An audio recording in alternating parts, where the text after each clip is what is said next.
It's funny how they do those. The way it's my understanding was like the way the Mississippi Community College program works is they set them up based on how long it takes to get there on a horse in a day.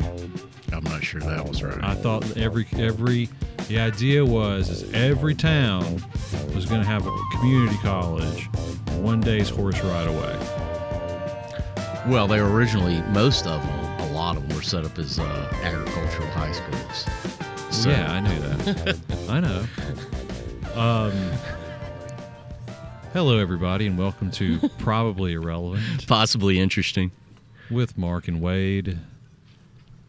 Sit back and relax and listen to our very slow, quiet, methodical voices as we ensure you never listen to this show ever again. We're in a malaise, people. A malaise. What exactly is a malaise, anyway? I mean, I know what it means, like, popularly, but is it a thing? I think it seems like some sort of gaseous cloud of some toxic substance that would be a malaise. Unsure. Maybe getting that confused with some Final Fantasy game where there was a bad thing called the malaise. Could be. Could have been the sadness status. Could have been the sadness status. I mean, there was a status of sadness. What game was sadness in? Was it not in Final Fantasy VI? It was in 7 and 8, I'm pretty sure. I don't remember it being in 6. That doesn't mean it wasn't in there. I just don't remember. It may have been called something else.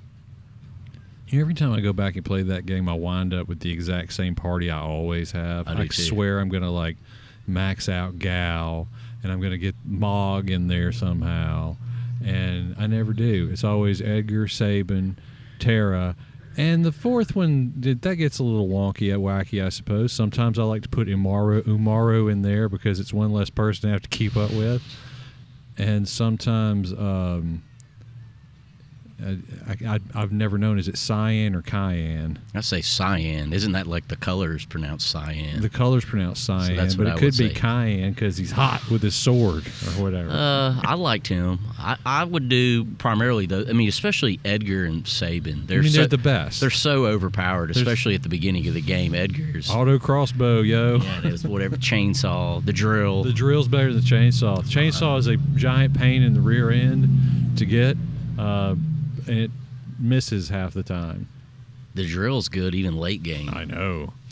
And then I would do that Terra, Edgar, Sabin, but a lot of times I would use, I've used Celis, but maybe Locke, because when I want to steal stuff. And when you get Mug, give him the Genji glove. That's right.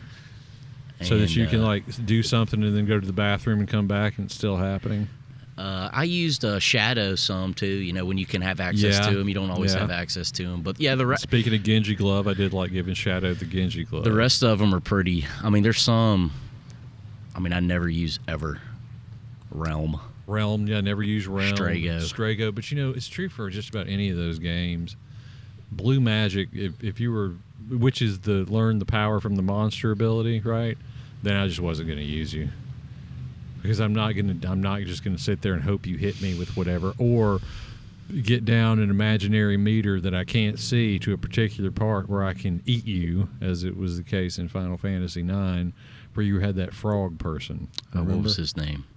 Wasn't it like Quinoa or something? Quinoa, I think that was right. Yeah, had a big weird tongue. Well, the other thing about Strago in that game was, his ability was kind of duplicative with Gal's, because Gal had a similar thing where you'd send him to go jump.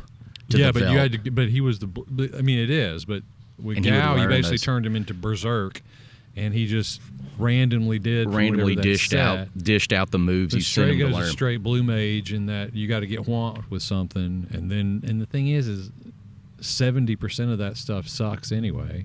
Well, compared to a Fire Aga.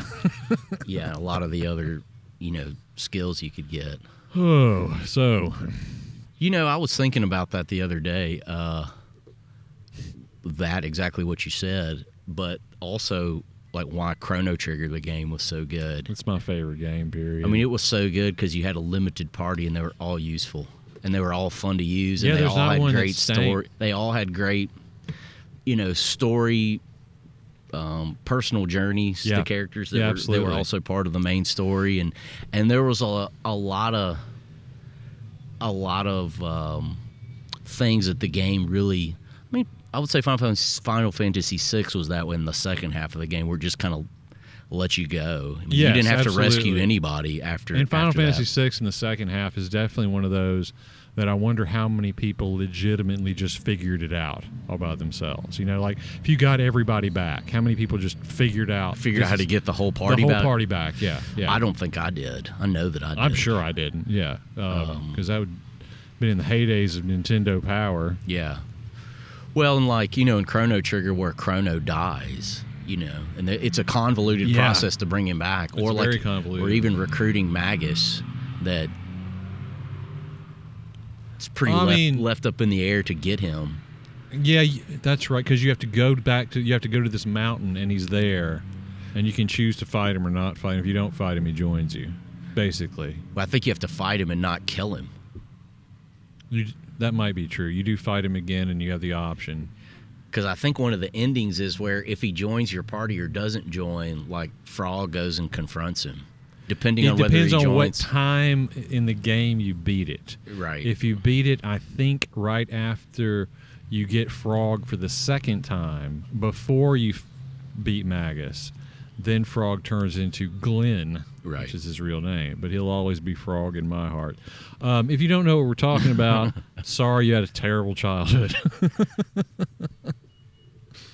But yeah, Final Fantasy VI is definitely my favorite Final Fantasy game. I mean, like by a long, long margin. And Chrono Trigger is my favorite, I think, just game period. And is because I think another thing is it's also very contained, as spanning and wild as Chrono Trigger is. Sometimes, like modern games, there's just too much going on, man. Like, did you ever play Final Fantasy 13? No. If you, I challenge anybody who's actually played it for any amount of time to tell me what in the hell is actually going on. It looks beautiful. It looks very well rendered and put together, but it's a steaming pile of nonsense. Is that not the case for a lot of those JRPGs? 100%. I mean, the same thing you can say. The sequel, I think the spiritual sequel to Chrono Trigger, Chrono Cross, is kind of exactly the same way. But it was kind of fun. It was very repetitive after a while. The battling was tedious. Yeah, I remember the battling way too many characters to go out and get and try to do all that. But again, you can play Chrono Trigger, and as bananas Japanese anime as that game is, you can completely understand what's going on at any point throughout the experience.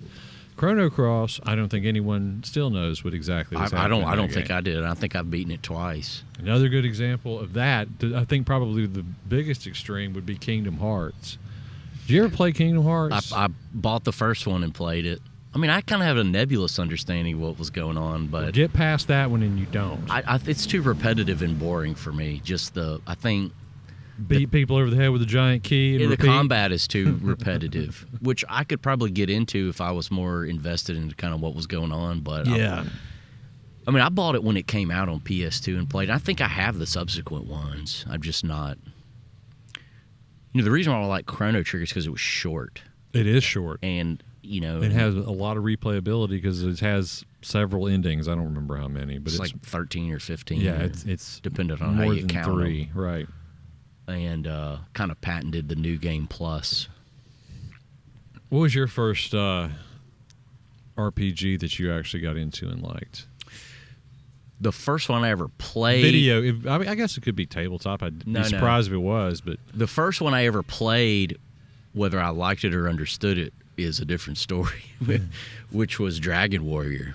Did you get it like the Nintendo Power I got it version? from Nintendo Power. So if you didn't know, back in the late 80s, when Nintendo Power, which was like, I mean, it was the only video game magazine that mattered, right? If you're 9. It was the only one I was aware of at the time. Yeah. But you could get a subscription to it. And if you got a subscription to it at this one particular time, not only would you get Nintendo Power every other month to start, that, right? Oh my gosh. You also got a copy of Dragon Warrior, which is for the Nintendo Entertainment System, which is, I mean, if it's not the origin of the trope of every RPG video game ever made, I don't know what the heck else is. It is. Yeah, 100%. I mean, I subscribed. I went back and looked. But you got a free one. You got a free one. So I sold it to my parents. Look, this game has a value that's worth more than the entire year's subscription to the magazine. Right. I can remember going and telling my parents basically, here's the funny thing is I had just subscribed to Nintendo Power. And so then you get this thing, it was like the interior cover of the next one. And it was like... Was it time to double up? And so I went to my mother. I remember begging my mother, who made me go talk to my dad, and said, listen, I think we can just resubscribe. They'll let us resubscribe. But Dude, I mean, it was $12. I might have done the same thing. I think it was $12. Yeah, because they were... You got 6 issues, so it was $12 annually.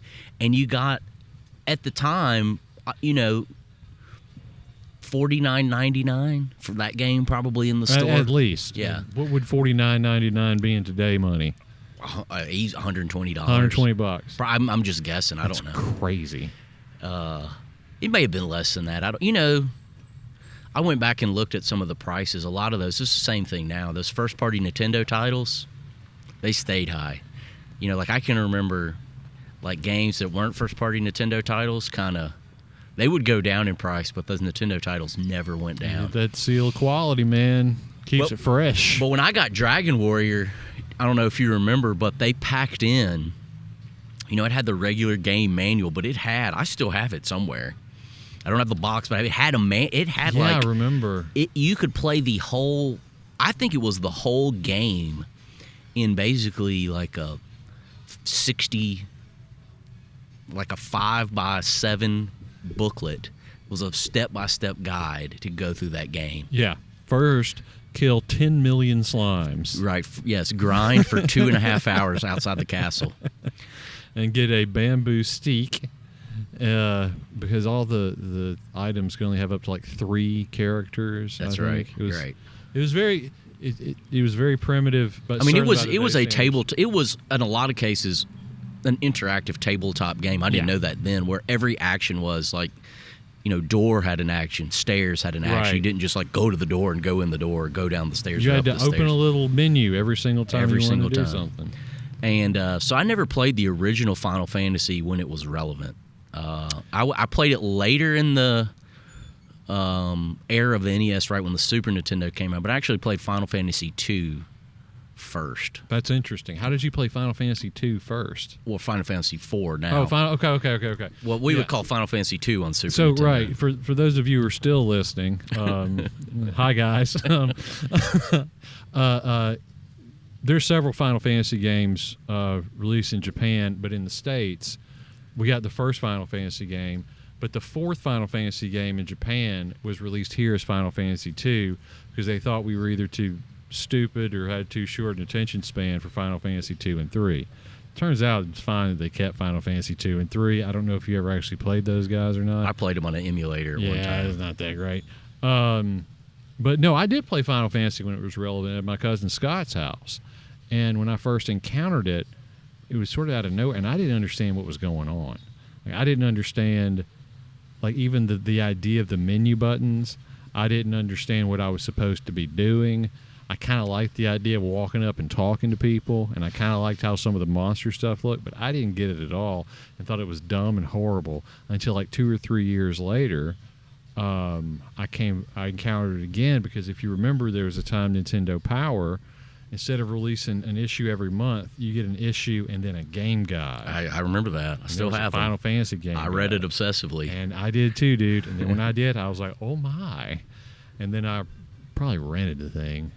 And then I never rented, but I remember wanting it so bad because it looks so much better than Dragon Warrior. I got obsessed with making my thief a ninja. And the thief was the worst character. Yeah, exactly. In that game. He was abysmal. Right. And I think that he was bugged out in that he was supposed to have a high evade stat, but evade didn't do anything in the game at all. Yeah. And he was supposed to be, I think he was supposed to also have the highest percentage chance of escaping the battle. So if you needed to run from the battle. Yeah, exactly. in retrospect, if you go back and read about it, there was a huge amount of the game that was just bugged and didn't work at all. I think the easiest and most straightforward way to beat Final Fantasy, if that's your goal, is pick 4 fighters and go from there. Well, you don't have to retread anything. Look, this is an experiment. Hello, everybody. Hey. This is the first time we're doing this where you can see us. So I'm Wade, and he's not. I'm Mark. But no, so I forgot. We did this bit earlier, and I forgot to record it, and now he's like, do we do the whole thing over again? We're not doing all that again. What are we talking about? We're talking about video games and Final Fantasy and Nintendo Power. Oh, and that's then right. I was saying that I was thinking how we ran everybody off. So, again, hi, guys. and then how I played Final Fantasy 2, which was Final Fantasy 4 right. first, or of the Final Fantasy games. I rented it when it came out, and I got my Super Nintendo. I rented it. I had an uncle named Uncle Cecil, and Uncle Cecil was this very tiny, hilarious guy. And when the guy's name was Cecil, it like blew my mind. Oh yeah. Mm-hmm. The main guy in Final Fantasy 4 or 2, if you had a Super Nintendo, his name is Cecil, and he's a dark knight. Then he becomes a light knight. That was a fun game, but never a night light. I didn't own it until later, but I rented it. And that was kind of the trick. Anytime you rented a game, there'd be all these saves there. So you had a twinge of, I'm deleting somebody's save, but then you'd also get somebody that was like way ahead in the game. So you'd get on their save and start playing it. The first time I saw the last boss in Final Fantasy VI, it was on somebody's save from a rented copy of the game, or Final Fantasy III in America. And it was one of these guys, you want to talk like who had done an imp run, where all their characters were these little imp guys, but every time they swung a thing, whatever got hit by that thing died instantaneously. And I thought it was cool. I was trying to think of how I got Final Fantasy 3, Final Fantasy 6. I think I got it for I think I asked for it for a birthday. I got it for my birthday. I did, and then I remember I paid for it and got the strategy guide for that from Nintendo Power. I mean, I still have it. I'm not blaming you for it, man. It's hard for me to go back and play that one as much. Yeah, for us, the Final Fantasies, though, would have been first Final Fantasy, Final Fantasy 2, which is Final Fantasy 4, Final Fantasy 3, which is Final Fantasy 6, and then straight to Final Fantasy 7 and beyond, right? Yeah, and I would say for me in my prime video game playing time, I played Final Fantasy 6, 3 a lot. At Final Fantasy 7, I played a lot. I can't remember what game it was. It was another Squaresoft game. I think it was like maybe Brave Fencer Musashi. It was something that had the Final Fantasy 8 demo in it. And I remember I got it, partially because of that, partially because I just really love Squaresoft games. It would get those on PlayStation. Yeah, in the era where like the CGs, like the cutscenes they made were like incredibly exciting because you'd never seen anything like that before. Right, in a game, never. Yeah. And I can remember Final Fantasy VII, I specifically remember a guy told me about, there was some, I don't know if it may have been in probably a bunch of guides, but I remember going with him to Bookland in the mall and buying a book he showed me to buy. Now, he already had it. This was a guy that was like obsessed with video games. I mean, he's still my friend, lives in California, sells real estate. But he said, buy this. There's like a $10 off coupon if you get it at Sears. Sears had a video game thing called Sears Funtronics. You could go to Sears, and it had a $10 off coupon. And I can remember my dad dropping me off in front of the mall, going in there with that coupon and my, like, whatever, $45. Yeah. And buying Final Fantasy VII. He may have been with me when I got it, my friend Josh, and playing that. And I thought it was great. I thought it was fun. Of course, I didn't know a lot of how to play it. There was a thing that was the equivalent of Nintendo Power for PlayStation. It was called PSM, which I did get that, and I subscribed to it, but I was kind of just floundering around playing it. So then, when Final Fantasy VIII was coming out, I really think it was a game called Brave Fencer Musashi. It was just kind of like a 3D I remember that. It was kind of like a Zelda game where it was an action RPG kind of game, and I really think that was the one that had the Final Fantasy VIII demo. And I got it. Went to his house after school in like 9th or 10th grade. Right. It would have been like maybe like Game Pro or something, because Game Pro and EGM, they did those demo discs for the PlayStation all the time. But it was a demo, a specific Square demo in the game case. Oh, in the game case. Yeah, Oh, my Square bad. would do that. They would put a specific game demo in, like the jewel case had one CD, which was the game, and then the other end of the back end of a dual jewel case was that demo, Final Fantasy VIII. And I remember going over to his house after whatever, like basketball practice or whatever we had after school, and playing it. And me, for some reason, I remember I didn't even play it. Like, I let him play the demo and watched him, and us kind of figuring out. Of course, we were reading like video game magazines and kind of knew what it was about, and we were like, thought it was gonna be so fun. And just even then, I can't remember how far it lets you play. Probably in the first like 2 to 3 hours of the game, which even in the first 2 to 3 hours of Final Fantasy VIII, you can pretty well realize that this is not going to be a game similar to the other games. That's right. And just remembering how terrible it was. I still bought it when it came out. I still played it, still beat it. But I to this day, if somebody made me replay it, it would be like doing homework. It would be I like would not enjoy it. Yeah, I wouldn't either. And it's funny because I can remember not liking Final Fantasy VIII, playing it as much as you can play anything. I didn't max out like the card game. Oh yeah, Triple triad. But I did everything else in that thing, and that's what I did instead of go to class when I went to my first round of college, was just play Final Fantasy VIII. Like it hurt me, and I didn't enjoy doing it. I didn't enjoy playing it at all. I mean, I could tell you everything you want to know about that damn game, but I hated every character that was in it. I hated. The only thing I liked is the animations for the summons were kind of neat. Very long In that game. But I can remember having, because you remember you had that boost mechanic where you had to tap the button to make it repeatedly stronger? press it.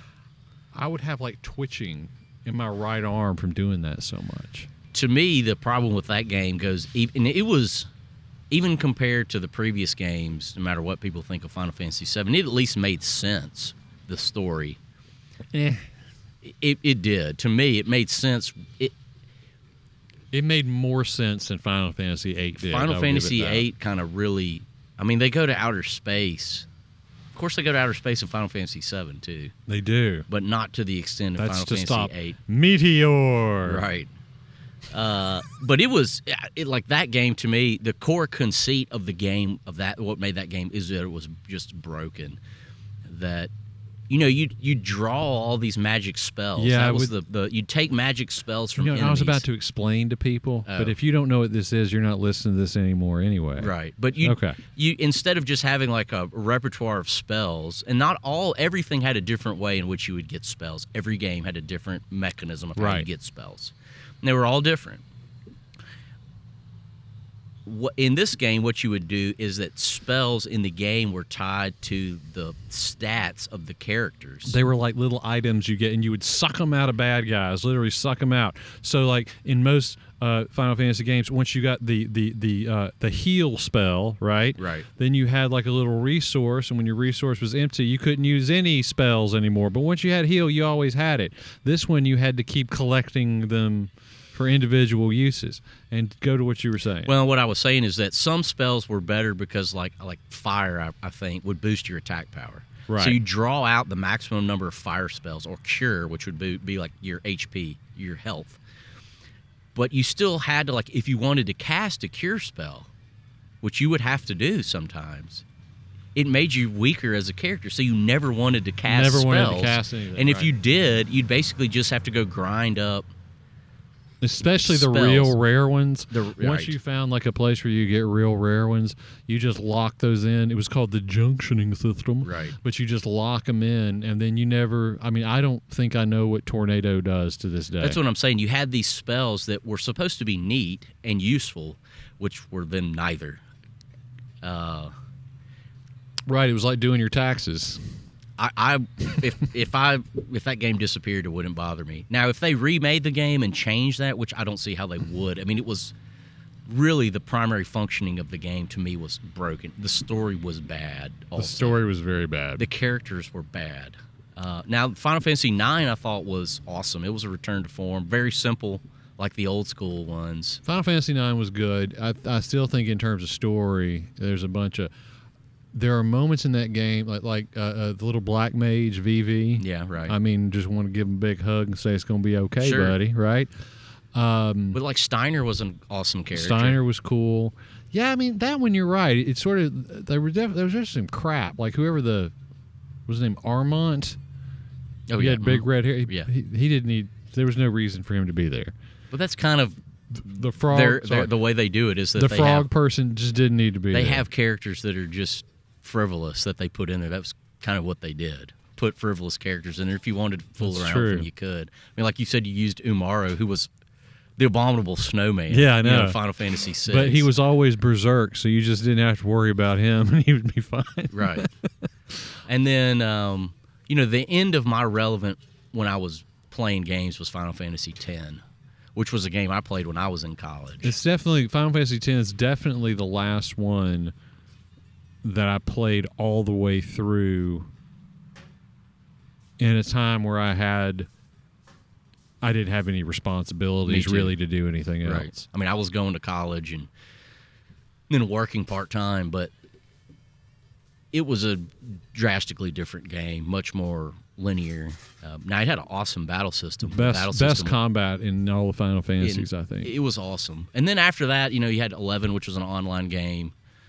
12, I beat 12. 12, which was like doing your taxes. I bought and beat it. From what I remember, I played it once the same way all the way through to completion and played it quite a bit. It was. Did you get good at the gambit system? I did get good at it. Now, from what they say, they've released.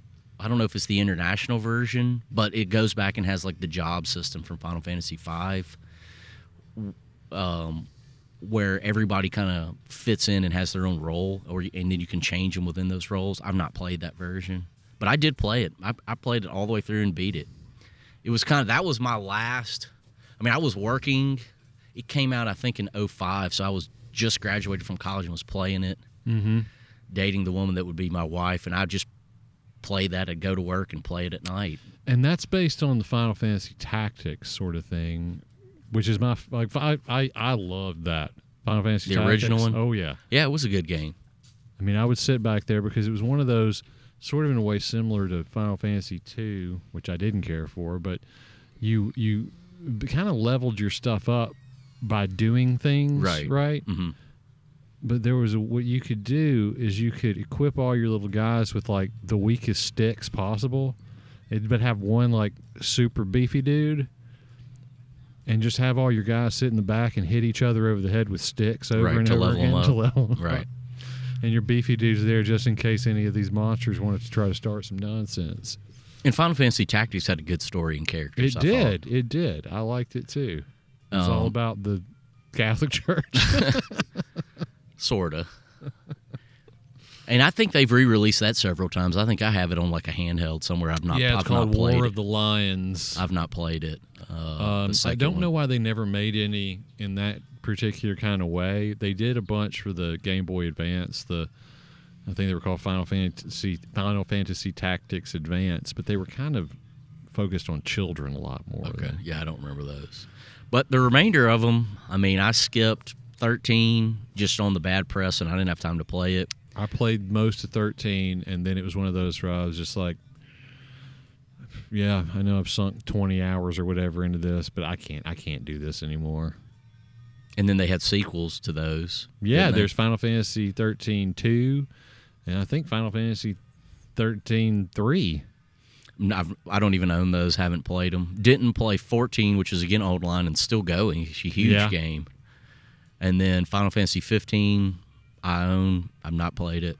I played that. You know what? Actually, now I think I did play that one, and I did beat that one. And it's also one of those where it's like, I'm never going to get those hours of my life back pretending to be in a boy band, running around and camping. But it had like a 12-year development.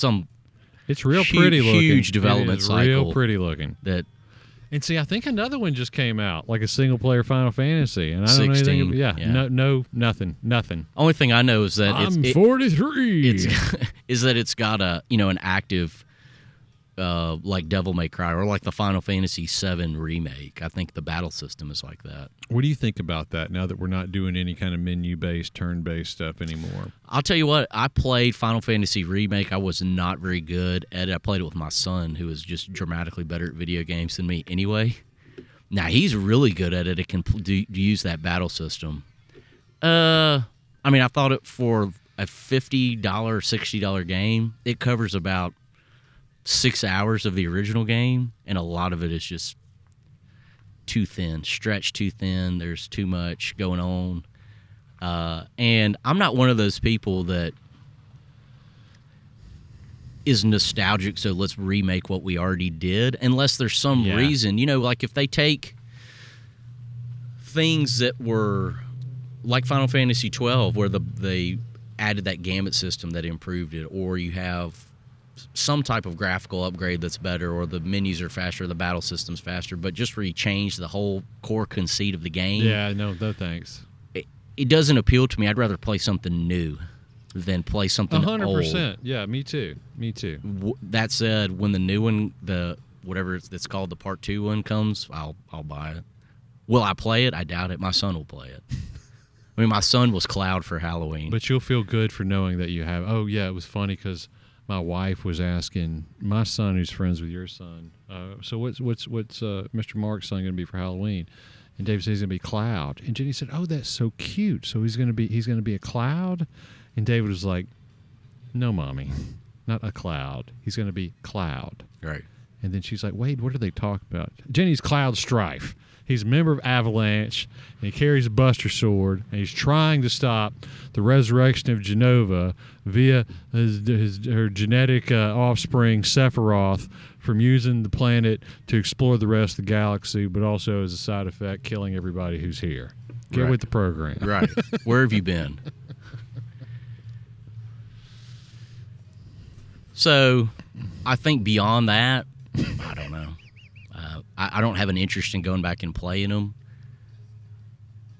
There were a lot of non-Final Fantasy RPGs that I really, really liked on like PS1 that I would rather go back and play. I mean, a lot of them they're remaking, like Wild Arms, those games? Or? They're not making Wild Arms. The guy who made Wild Arms is kickstarting a Wild Arms sequel. Okay.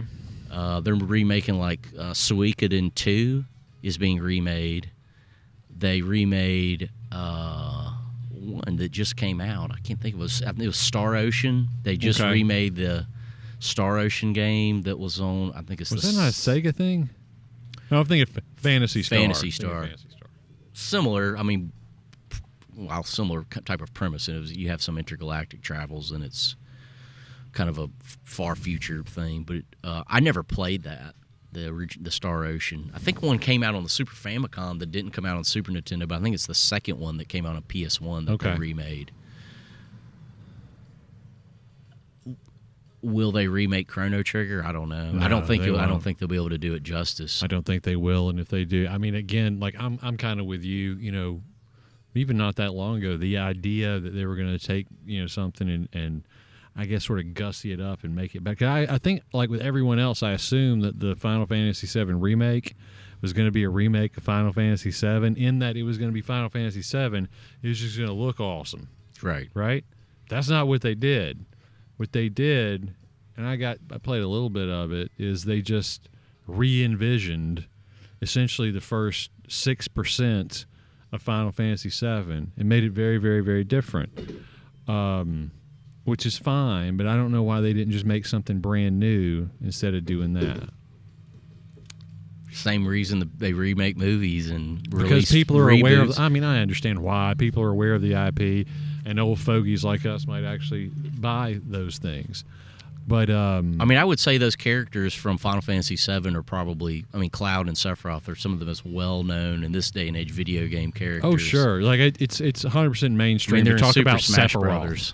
I think it's mainstream. I think most people, especially like guys our age, know exactly who Sephiroth is. Well, any kid that plays Super Smash Brothers, they're in there. Sure. And I would also say that if anybody's played, anybody who's between the ages of like, I don't know, 38 and 45, if they've played one like video game RPG in their life, it was probably Final Fantasy VII. Oh, I'm sure.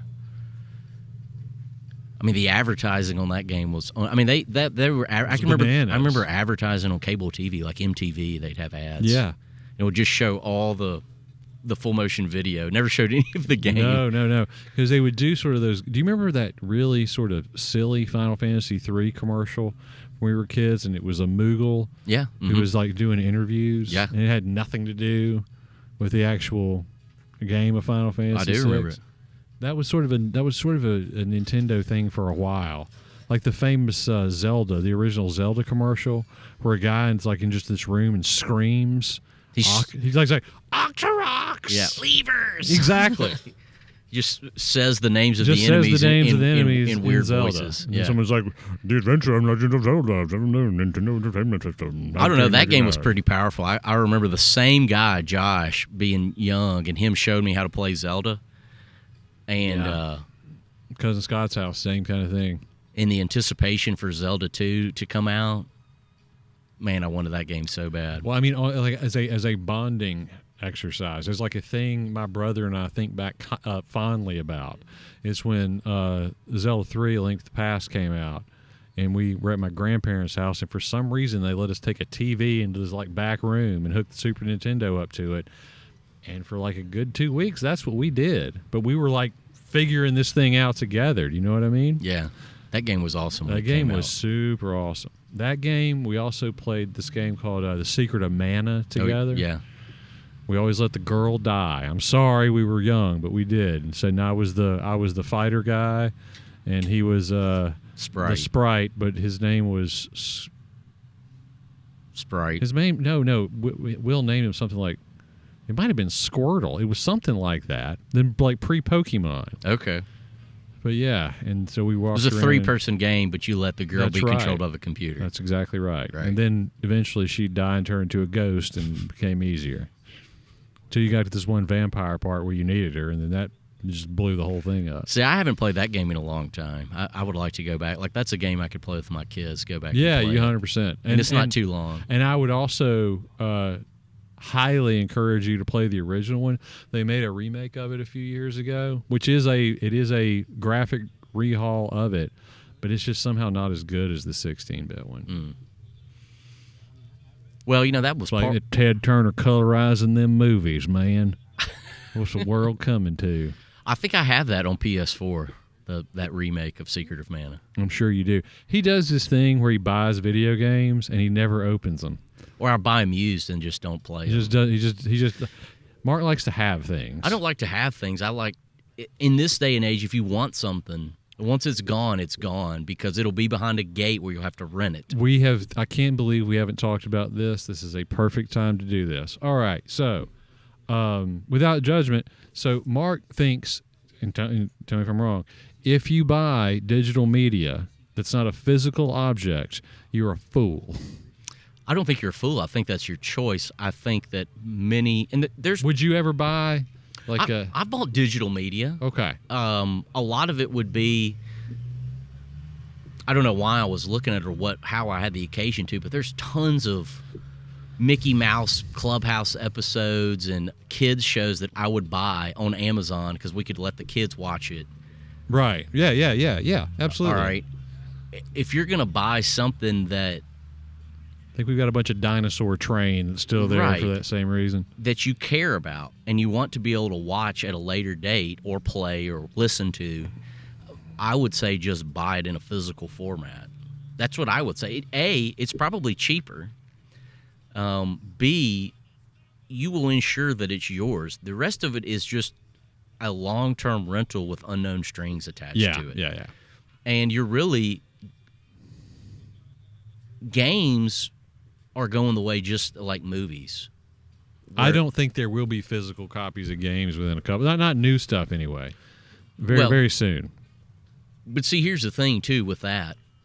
I would assume that games to retailers work the exact same way as most retail works. Most retail works, the people that produce games, sell the games to the retailer, and they make money. They're out of the game. They're out of the business, right? They're sold to the retailer, just like clothes or toys or whatever, tires.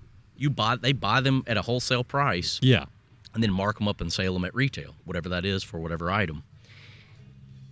They're selling you at retail a game and cutting out the middleman. They're making a lot of money doing it, And they're not only cutting out the retailer middleman, they're cutting out the production middleman, the distribution middleman.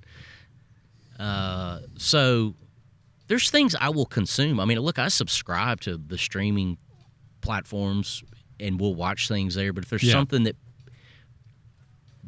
I like, I just prefer to buy it and have it. And what happens to me, and what I think, is that over a period of time, our choices are just get smaller and smaller and smaller. So if there's, I read It's a similar argument I make about piracy. I don't pirate things. I don't go to torrent sites. I just don't, because I think, someone put some time and effort into creating this thing, and if you want things to get created, I mean, as silly as it might sound to some people, the only way to encourage that is to actually pay for it. I support that. Yeah.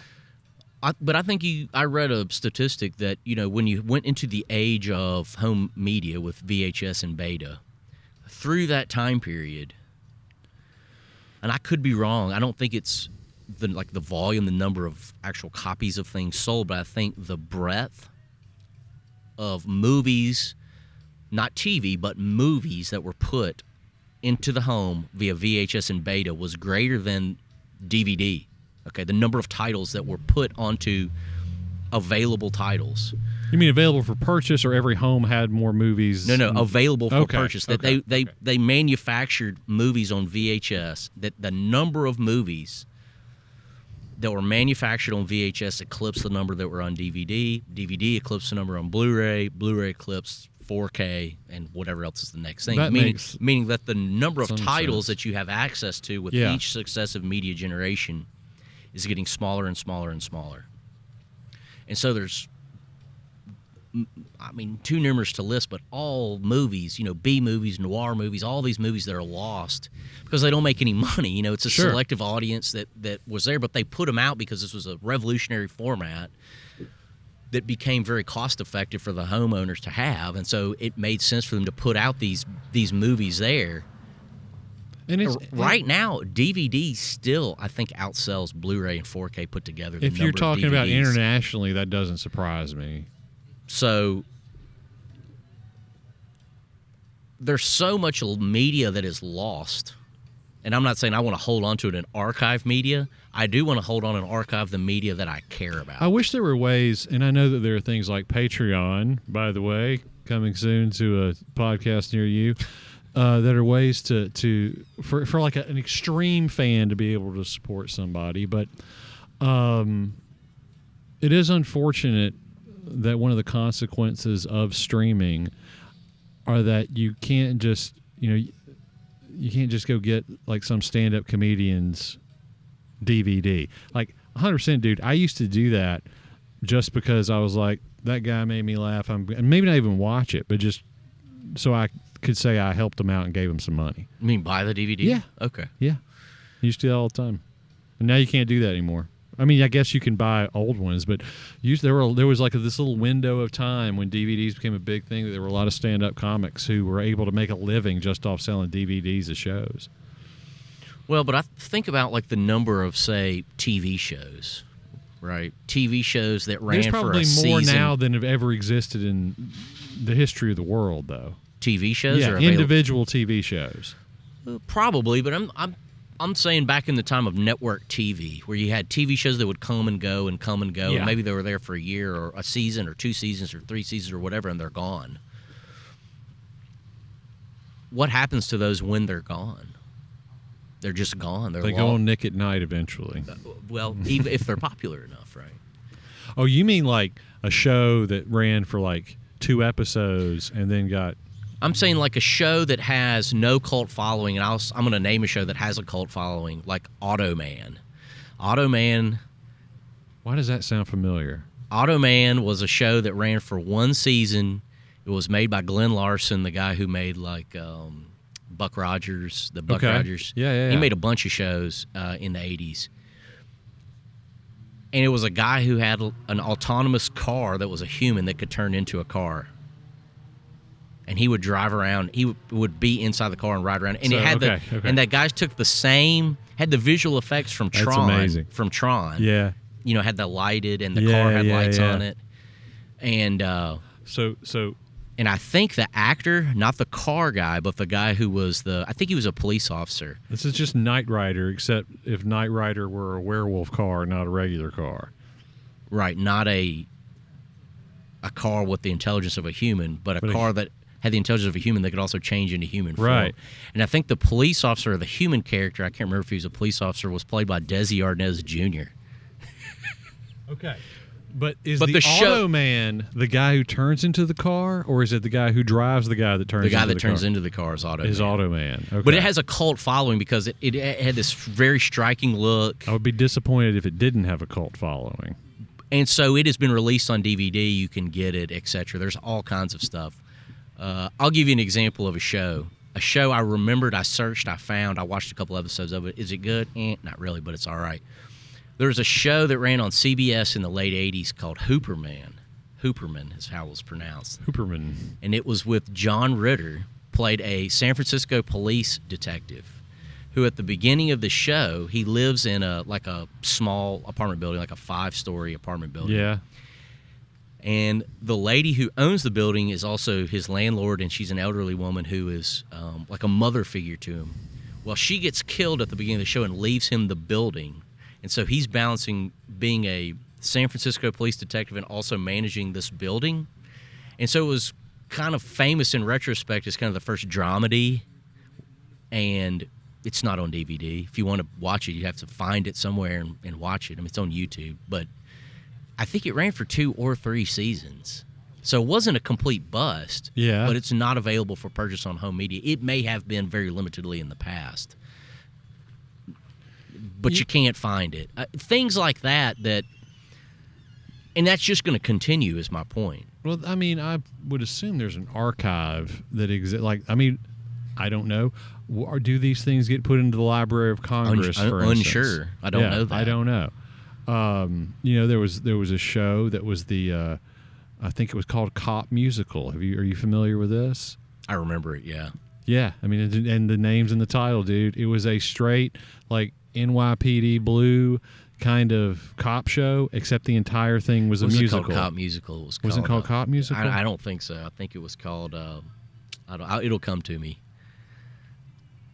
Has that been released on DVD? I have no idea. I would make a bet that it has. I'm sure. I mean, it's so bananas. I would think so. Yeah. See, I love stuff like that, though. And speaking of the car thing, do you remember there was a cartoon, like a crappy Hanna-Barbera cartoon, and it was about a guy who turned into a car whenever he got too hot.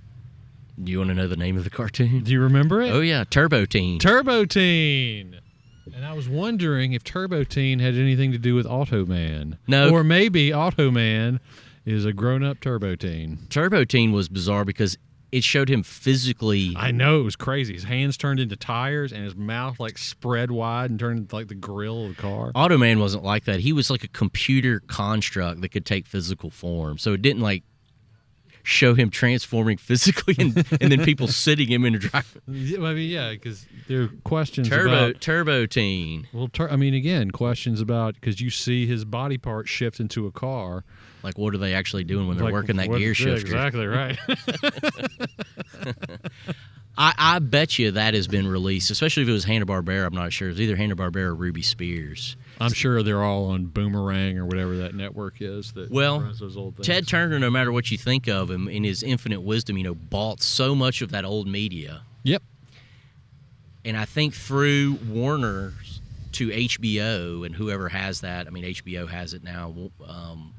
I guess it's Warner's now owns HBO, not the other way around. They, at one time, had a print-on-demand DVD service for a lot of those Hanna-Barbera cartoons that you could get. Well, I'll give you a very good a good reason for collecting physical media or Warner Brothers cartoons, because you mean like Looney Tunes? Like Looney Tunes. I am a big fan. Big fan, always have been. I find it fascinating how well they hold up. A Roadrunner cartoon is just as funny now as it was, 75 years ago. And there aren't a lot of things like that. They're brilliant, but, for different reasons and some good I mean, some stuff that they did, especially during the war, is beyond the pale, crazy racist, right? But some things are just sort of a matter of violence and taste. And I have some physical copies of a bunch of cartoons that you can't find anywhere. That act How do as you have though, them? because I bought a bunch of collections years and years ago, and I just have these collections of cartoons and they're on DVD. And like there's a famous one, The Scarlet Pumpernickel, which is about Daffy Duck pitching a movie script to Porky Pig of the Scarlet Pumpernickel, who's a parody of the Scarlet Pimpernel, and so it's like a sword fighting thing. And so basically the whole time he's telling Porky Pig, the story of the Scarlet Pumpernickel, and it ends with Daffy Duck taking a gun and shooting himself in the head, and he goes, "You got to kill yourself to sell a script around here." Try to find that. I can see why that's not for because sale. Right. I mean, obviously. But if you want those kinds of things, and I'm not even arguing that maybe it's a good idea for children to see Daffy Duck shooting himself in the head with a very realistic looking revolver. I'm not saying that. But if you want that, you're not going to find that on a streaming service anywhere. Right. I don't know that you'll find much of those at all on streaming. They're on HBO. HBO, yeah, you can find a lot of. I'm sure they're heavily edited, but you can find the Looney Tunes on HBO Max. Okay. But they also have done these new ones, and they'll just make you mad. I'm sure they're not good. They're not good. They're not good. There's something about that time, something about the absurd amount of money they had to make those cartoons back then. People, I think, because they're cartoons and they've been around our whole lives, and you see them on TV associated with kids stuff, those Looney Tunes were not necessarily made for children. Like, they were a part of what got people to come to the theaters, back before television and everything. So the production value was extremely high, which is one reason they look so amazingly good. And you just don't, that kind of thing just doesn't exist now outside of like some, I'm not even sure you say Disney does this anymore, but some major motion picture release with like gazillions of dollars behind it. They're not going to spend the equivalent of the kind of money or have the kind of talent they had to make a very physical Roadrunner cartoon that relies entirely on it looking good, when they can just make some crappy thing for kids and get it out the door and they're done with it. When did those end? Those like Looney Tunes, Merry Melodies? Around the 50s. Okay. So kind of into the 60s, but mainly in the 50s. Once the original crew went on to Brighter Pastures, so once like Chuck Jones and Friz Freeling and God, names are escaping me, but all the other guys went on to do other things. Like Chuck Jones made several movies. The Tom and Jerry stuff eventually went over to like Hanna-Barbera, and so there's some stuff in the 60s. It's Chuck Jones doing Tom and Jerry cartoons. He made a movie called The Phantom Toll Booth, which if you've never seen that, you should check that out. Never seen it. Never even heard of it. It's a book. And the guy who wrote its name is escaping me, but kind of similar to something like the Chronicles of Narnia, except entirely rational. Like this kid goes to this magic land and he meets like the mathematic magician, and he meets all these sort of geometry people and these language people. I mean, it is geometry people. It is. I think there's what's a 12-sided die? A dodecahedron. Dodecahedron. A dodecahedron. Like a anthropomorphic one of those. It's cool. Okay. What was it called again? The Phantom Toll Booth. Phantom Toll Booth. Yeah, check it out. I actually will. really like it. I mean, I haven't read it since I was 11, but he made a movie, and it's one of those live action turn into cartoon kind of movies. Okay. But it's Chuck Jones animation. And if you know who Chuck Jones is, if you've ever seen What's Opera Doc is the one he won the Oscar for, which is the Ride of the Valkyries with Right. Elmer Fudd and Bugs Bunny. Yeah. If you can imagine what that looks like, that's Chuck Jones. Okay. Yeah, I would imagine the other problem with those cartoons, and especially for releasing them in home media, is just how many they produced. Yeah, I mean, I've got several collections of them, and they're by no stretch of the imagination complete. I mean, there's a lot. There's a lot of them. And the further you go back, I mean, they were pumping those things out relentlessly. In the late 40s to early 50s is when they got really refined. Okay. Like the best Roadrunner Coyote cartoons are from there. And again, that's Chuck Jones' thing. And there was a time when he was almost exclusively making Roadrunner cartoons. And one of the reasons was you didn't have to write, like, verbal jokes for them. Wait, but didn't they all kind of work out the same way? Yeah, but they're also based on this idea that the coyote might get him. That tension that maybe this time. It's never going to happen, but maybe this time. And then increasingly more absurd. In fact, because they're all really like little tiny vignettes, like the coyote gets an invention, he tries to get the thing, and he doesn't get it. You can almost intersperse them with anything else. And I think they did that a few times where they just take chunks and just move them around between different cartoons. I mean, to make definitely a different one. Yeah. Of falling off the cliff. It continues to be hilarious. Continues to be hilarious. Whereas the prolonged action of him falling, and then sort of the acceptance, and then the kerplat at the end is just great. It's just great. It makes me laugh just thinking about it. It's been a long time since I've seen one of those. You should watch them with your kids, man. I'll try to find some of the old ones. Daffy Duck, the Daffy Duck stuff holds up. Watching Daffy Duck get like the hell with Donald Duck. I'm sorry. Daffy Duck owns being righteously pissed off at things. If you've never seen, oh God, what's the famous one where the fourth wall gets braked? And I don't know, gets man. broken rather, and Daffy Duck is fighting against the person actually making Duck Amuck. Duck Amuck, okay. You've never seen Duck Amuck? Nope. You've never seen Duck Amuck? No. You got to go watch Duck Amuck. I mean, I have to tell you, I'm not a huge fan of like Merry Melodies and Looney Tunes. How did that? What happened to you in your childhood for that to happen? It just seemed a lot of it, like that one where they have the opera, and a lot of them are so repetitive. Well, I mean, how many times? Feelings. How many times can you see Bugs Bunny saying, "What's up, Doc?" Well, I mean, yeah, and that he must have taken a left at Albuquerque. There's that, but again, you also have to shh, I'm hunting wabbits. Be very quiet. I'm hunting wabbits. I'm hunting wabbits. I mean, it just seems, and Yosemite Sam getting mad, and which is endlessly hilarious. And I know what you mean. You take the same people, and this time Yosemite Sam is in the Middle Ages, and this time Yosemite Sam is cowboy times, or he's on the the Lusitania or whatever the hell it is. But it still, to me, it never ceases to tickle me watching Yosemite Sam get pissed off. Well, to each his own. There's something about this idea that this is going to be the time they're actually going to accomplish it. This is it. They're going to do it. The relentless positivity of it, and believing in this sort of like justice in the universe, that this damn rabbit is about to get what's owed to him, and then it never happens. I don't know. There's something about that tickles me. I think you're just gullible. I might be. I mean, I am. I mean, yeah. Definitely one of those people who said gullible was written on the tree behind you, then I'd look at it. Yeah.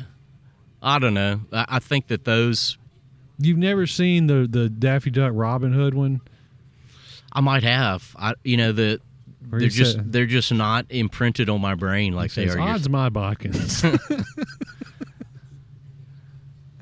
That's definitely one that's sort of a me and my brother code. If we I could just call him and say odds my bodkins, and he'd start laughing.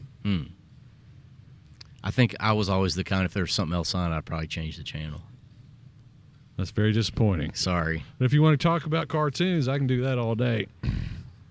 I don't know about any other cartoons. I mean, I watched all the typical ones, but a lot of them were 22-minute commercials for toys. Yes, that's true. And I mean, in our generation.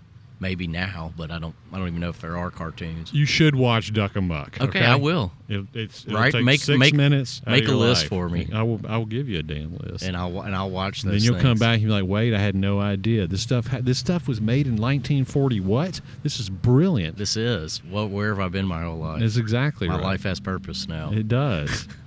Then you're gonna get a Porky Pig T-shirt. Probably Okay. not? Probably not. Okay. Well, now what do you want to talk about?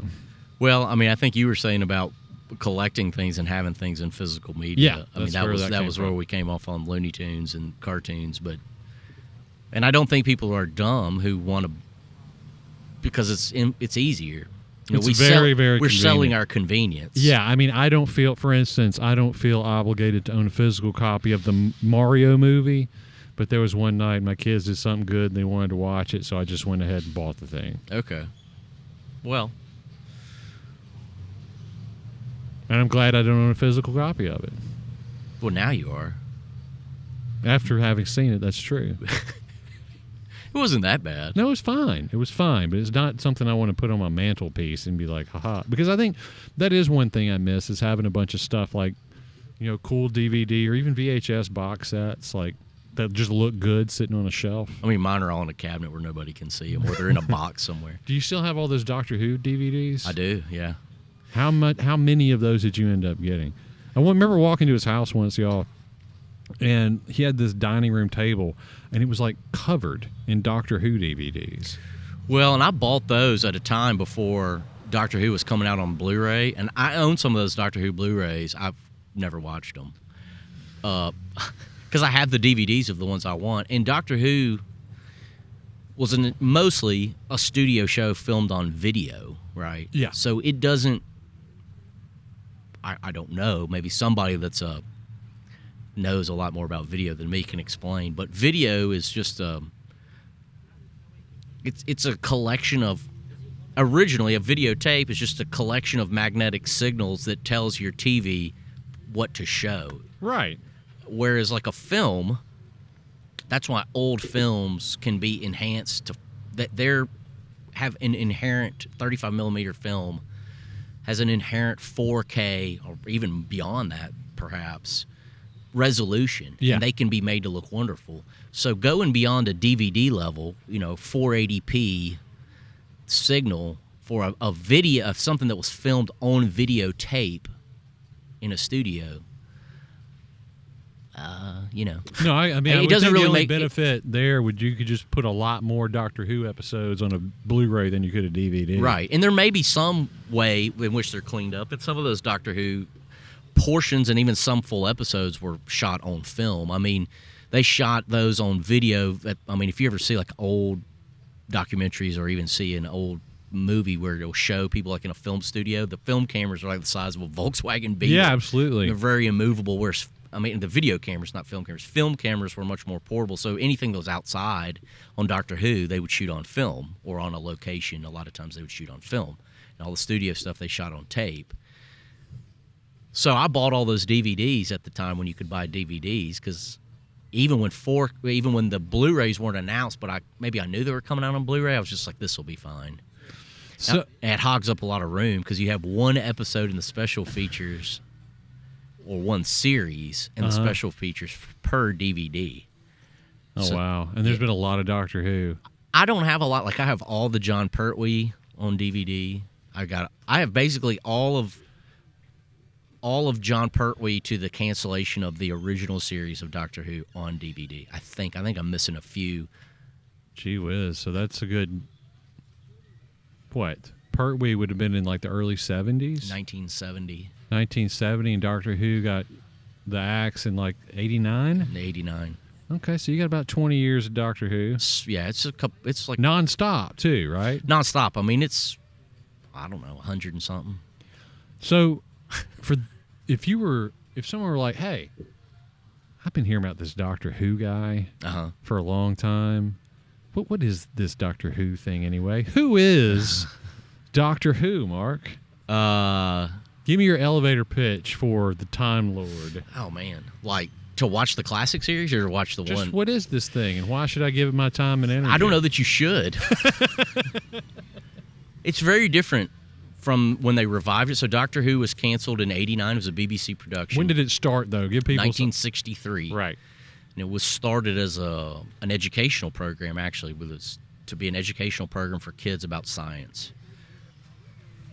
And the directive from the guy, his name's escaping me, who's the head of drama at BBC, he was actually a Canadian, was that he wanted it to be realistic. He didn't want googly-eyed aliens and things of that nature. But somebody had written a script. They jumped off that boat real quick. They had written a script that had aliens in it. I think they did the Daleks very soon after, and it was a humongous hit. Like, we don't know that. Of course, we weren't alive. But even in America, the Daleks, which are robotic aliens, They look like salt and pepper shakers. they look like salt and pepper shakers. That's exactly right. And was a cultural phenomenon in the early and mid 60s in the UK. In the UK, right.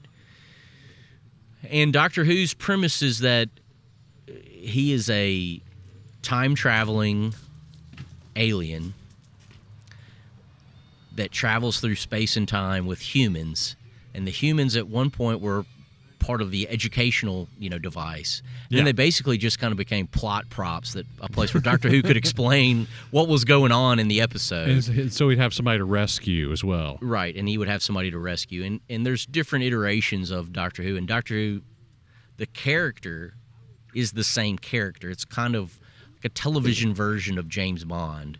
That's a really good way to put it. You have different actors that replace, prior actors. But there's an continuity explanation that Doctor Who is this alien who has the ability to physically regenerate himself. So when he dies, he regenerates himself, or when a person playing the Doctor gets fired or sick or whatever, wants to quit. Right. And at the beginning, that's what happened, that the original guy who played Doctor Who, was not that old, but he had some health issues, and the shooting schedule was super rigorous. And it was more like a play is how they did it. They rehearsed all week and then shot like on Friday and Saturday for the next week. And he developed health issues, and the show was a hit, and so they replaced him with another guy, and that's how they explained it. And on and on and on, they've had that plot device that, the guy would quit or he'd get ill, and he would regenerate, change into another actor, and there's different consequences for him to change. Sometimes he was mentally discombobulated, he was emotionally discombobulated, sometimes he was just fine.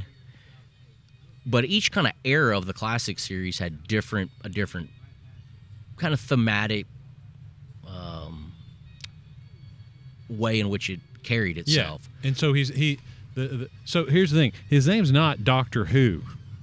Doctor Who is more of a question. Yeah. He is known within the series as the Doctor. The Doctor. The alien species he comes from, they are called Time Lords. Time Lords.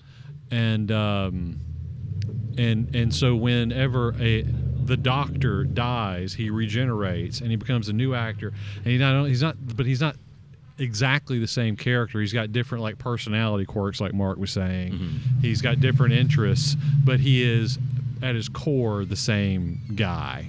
Yeah, he still gal. He still has but he still has this. It's not like he still has the same memories and same knowledge base. So it went on. It was a huge success, even really until the 80s. It really is kind of a part of like the fabric of the culture in the UK. Right. Doctor Who, yeah. And then in the 80s. Doctor Who, where some people will place it is you had, like, Star Wars came out in 1977. You had Star Wars, I don't want to say imitators, but shows that were prompted by the mania of Star Wars in the 70s. I've seen The Black Hole.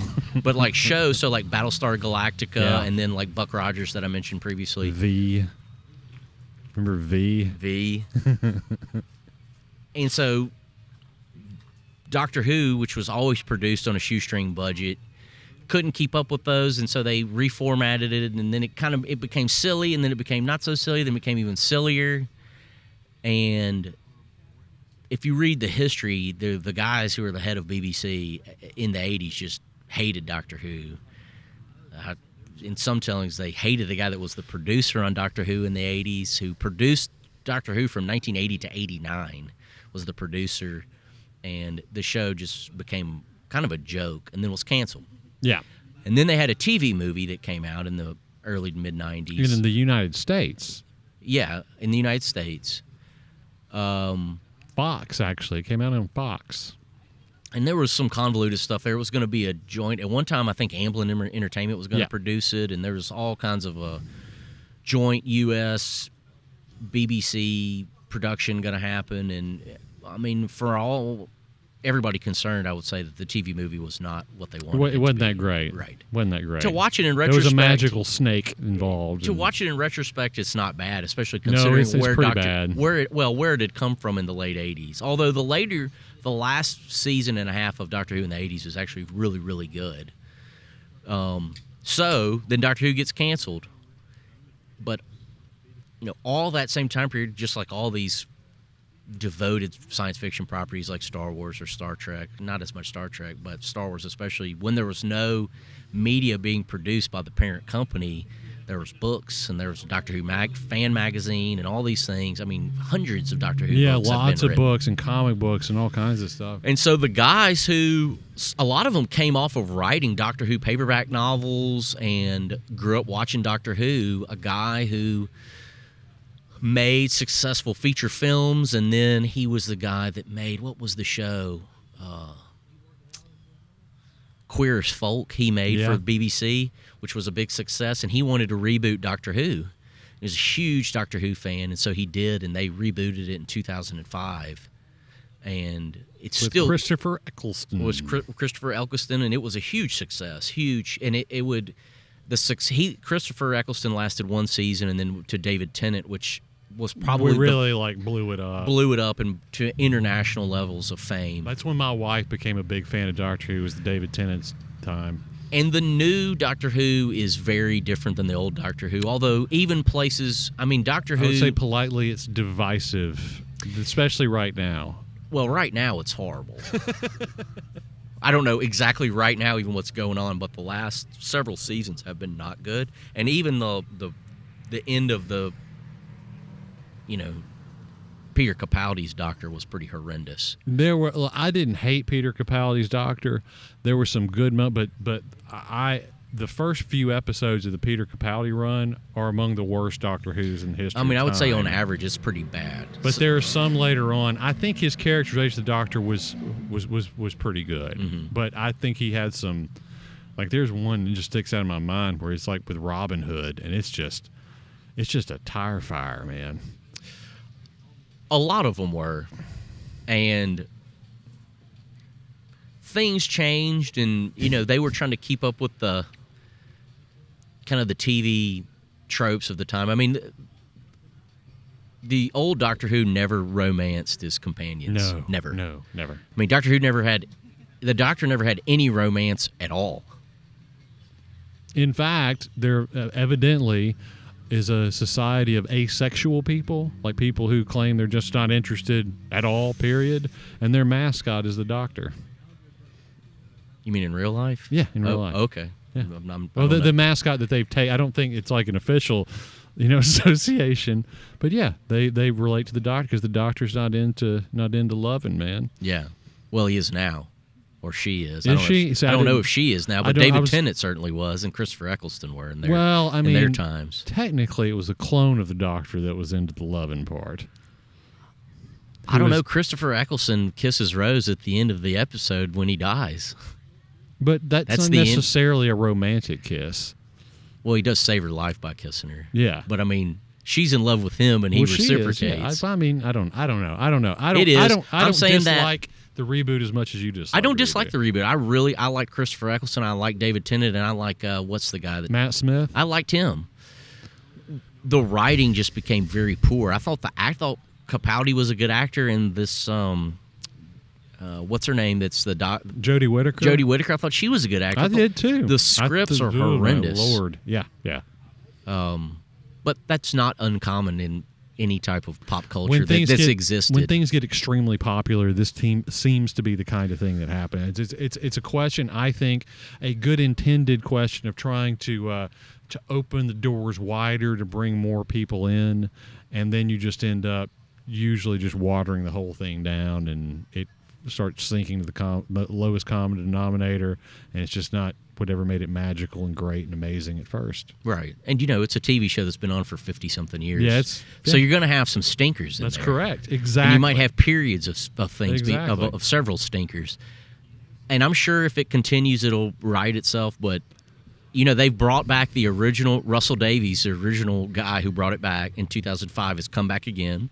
They brought back David Tennant again. So they've kind of gone back to the well to try to reinvent the magic. Yeah. Will it Who knows? prosper? I don't know. Who knows? I don't know. But that's kind of a tired thing to do that. I'm having a brain malfunction. Who's the doctor with the long scarf? What's his name? Oh, Tom Baker? Tom Baker, yeah. That was my first encounter with it. Mine too. It was on PBS, and it scared the crap out of me. I was little bitty. My grandfather would watch it. And, the opening to woo for whatever reason. And then, his big face would just pop up. Yeah. Would just sent me running scared. I don't know. I really, and in that period, so many. But Tom Baker's become my favorite doctor. Well, and I think he's tied with Tennant in the longest. Maybe Tom Baker's still the longest in terms of tenure of being the doctor. That was a lot of people's first doctor just because of the volume. Because he was on there all the time. Right, the volume of episodes. And I was obviously watching reruns too, I'm sure, because it was on PBS. And And a lot of those became classic episodes that were rerun over and over and over again from the Tom Baker era. Yeah. And I would say there's a period of Tom Baker, which is probably my favorite, although there's a lot of John Pertwee episodes I like. I mean, there's a lot of later episodes I like, too. But see, I didn't like the John Pertwee stuff at first, and I've become very fond of it. It's really 70s-ish. The car stuff used to bother me, and his whole, look used to bother me, but now I'm just completely into the dandy-ish it. It's great. look. Oh, yeah, dude. And what's the car's name? Bessie? Yeah. I mean, it's so British and silly and great. And him using Venusian Aikido to That's karate, right. to, I forgot about Venusian Aikido. to karate chop people. Well, some of it, I mean, the nerdy background of he got, I know, banished to Earth, but of why he got banished banished to Earth is that Doctor Who, the productions were becoming very expensive.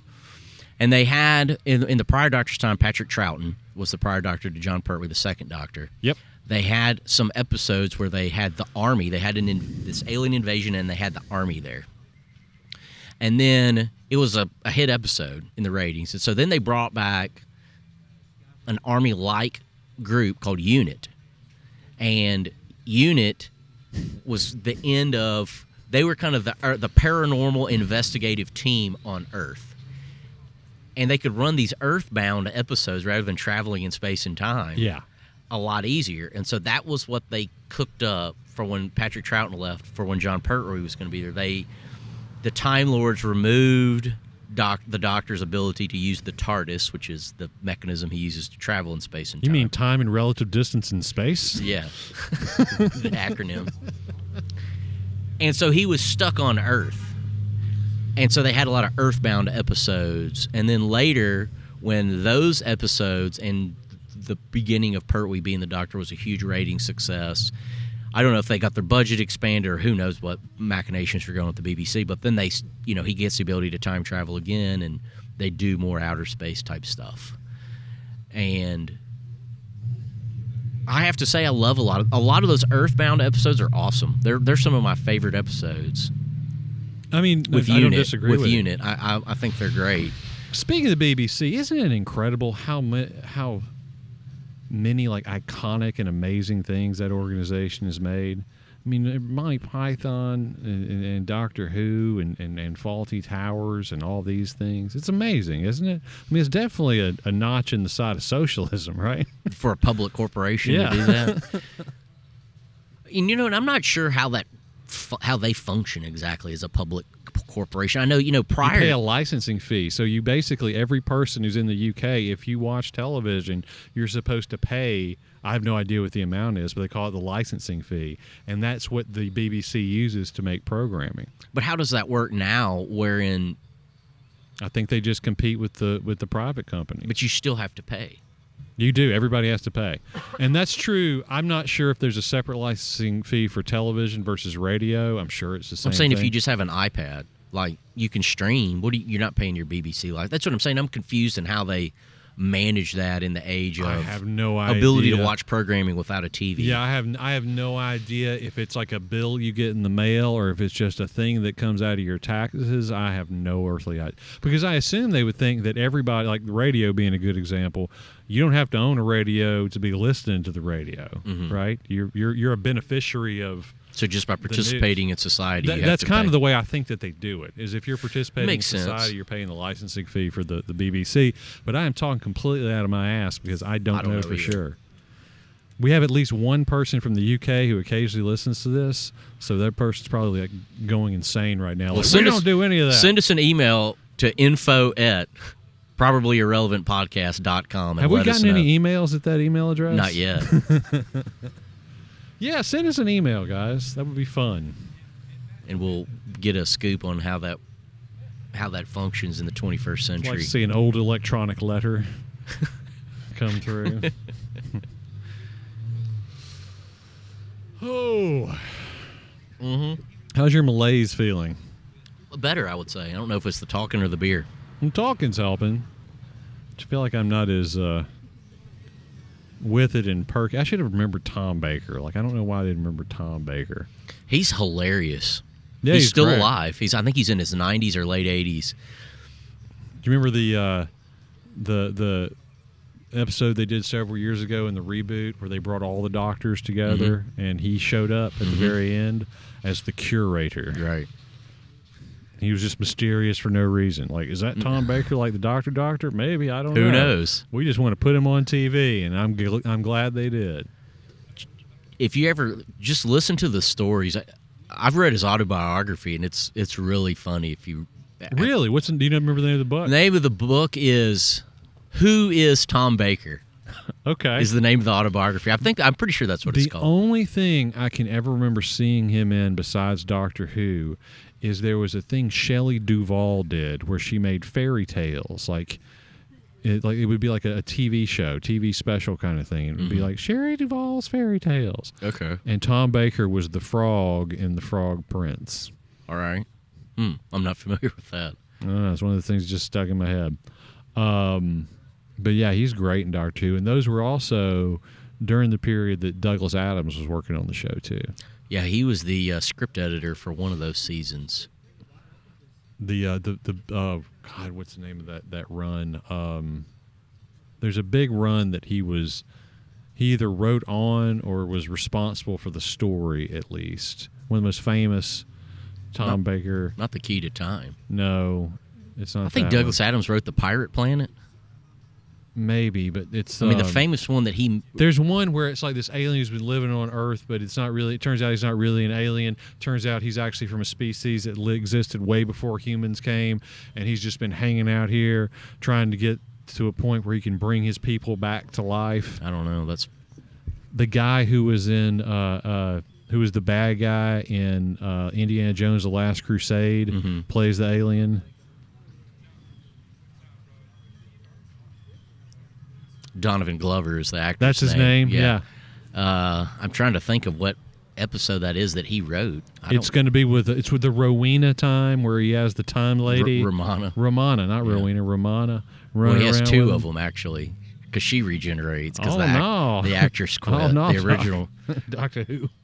Well, the famous one he did was Shada, which was not produced. I think they had some kind of like union strikes, and it was like half produced. Oh, and this just occurred to me. So, one of the Tom Baker doctor's things is he liked to eat jelly babies. Right. Have you ever actually seen one of those things? I've eaten one. It's really gross. It's like a baby, but it's a gummy bear, but it's humongous.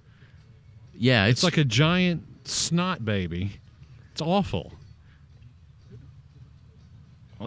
I don't know.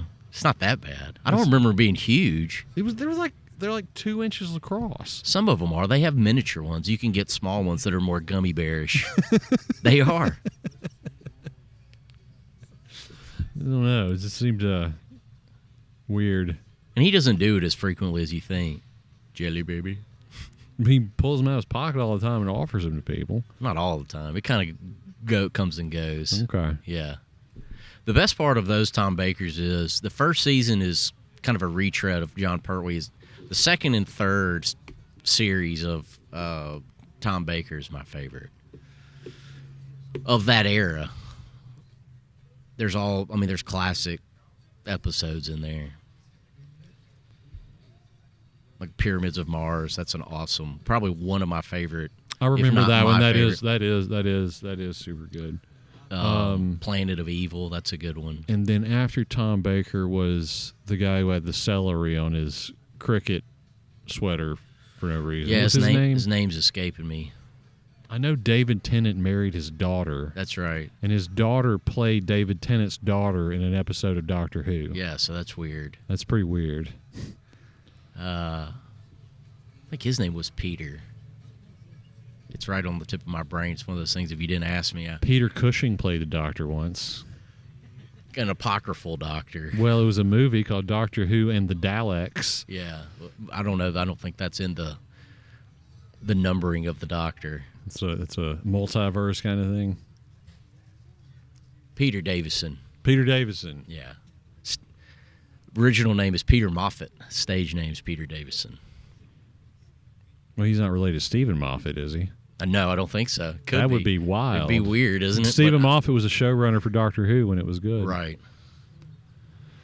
No, I don't think so. That'd be bizarre. Then Colin Baker, he was the next one, and that was where he had the garish outfit. That's right. And he was sort of a very short tenure of mean jerk doctor at the beginning. So he's one that goes through the regeneration and is kind of got his brain scrambled, right? And he acts like a jerk. But it's very theatrical.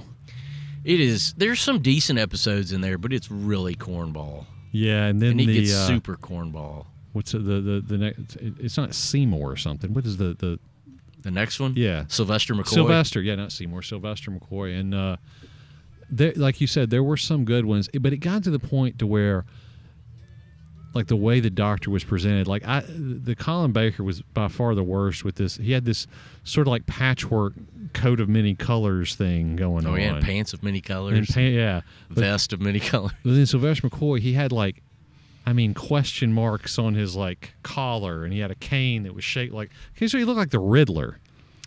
He kind of looked like I don't know what, like a college professor. If the Riddler had gone to Oxford, that's what he looked like. He kind of had like a flat top, like a flat. Yeah. Wide brimmed hat. Just but I like Sylvester McCoy. Now the first season of Sylvester McCoy is just, to me, pretty garbage. But when Ace comes on as the companion, they get really good because Ace is a great companion. And dude, if you're talking about something that is worse than K9, who is Tom Baker's robot dog friend, who sort of just looked like a toaster on wheels. He looked like a toaster with a dog head. That's exactly right. And he never worked. He did sometimes. He would sometimes shoot a laser out of his nose. Purportedly the stage prop of K9 was so finicky. That's why they would just never have him move, and he couldn't play a part in the script because they couldn't get the it was like a remote control. I assume it was just a remote control car, and they couldn't ever get it to work right. There's some people that like K9. Like, to me, you're getting into where it's very silly. I don't mind silly as long as the scripts are good. Speaking of silly, did you ever see? This would have been years ago, for some sort of comedy benefit the BBC did with Rowan Atkinson playing the Doctor. I've seen clips of it where he plays him. Yeah. There's several other... Yeah, and that particular thing, there's several, like Hugh Grant's the Doctor. Right. Several people end up being the Doctor, but it's pretty funny. It's actually pretty funny. Like the guy who plays the Master, he's that actor who was in Brazil. The who's again I can't names think of aren't it either. working, but it's kind of brilliantly funny. If you don't know anything about Doctor Who, though, it won't make a lick of sense. Okay. It's pretty great. I know what you're talking about, but I've not watched it. But I do know I've seen where Rowan Right. Atkinson is the Doctor. Rowan Atkinson, who is Mr. Bean. Mr. And Bean. speaking of great BBC shows, did you ever watch Blackadder? Oh my gosh, dude, you got to watch Blackadder. I mean, I'm not totally wrapped up in British produced TV shows. Well, I kind of am, as it's becoming clear.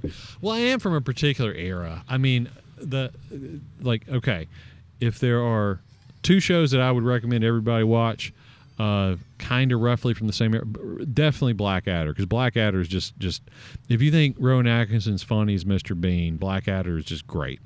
Especially the last season. So the way Blackadder works is he plays this guy named Blackadder, and it starts in medieval England, and he basically plays descendants of himself. Okay, right? that sounds neat. So the first season is I don't know, 1260 or whenever, and then the next season is in that would be the one in Elizabethan England, right? And then the season after that would be in, whenever George I was king. And then the last season is during World War I. And it's kind of the same characters, but kind of not, because they're all descended from the same characters. But it's a comedy. Oh, yeah. Okay. It's real. It's real good. It's real good. Is it on BritBox? It's on BritBox, dude.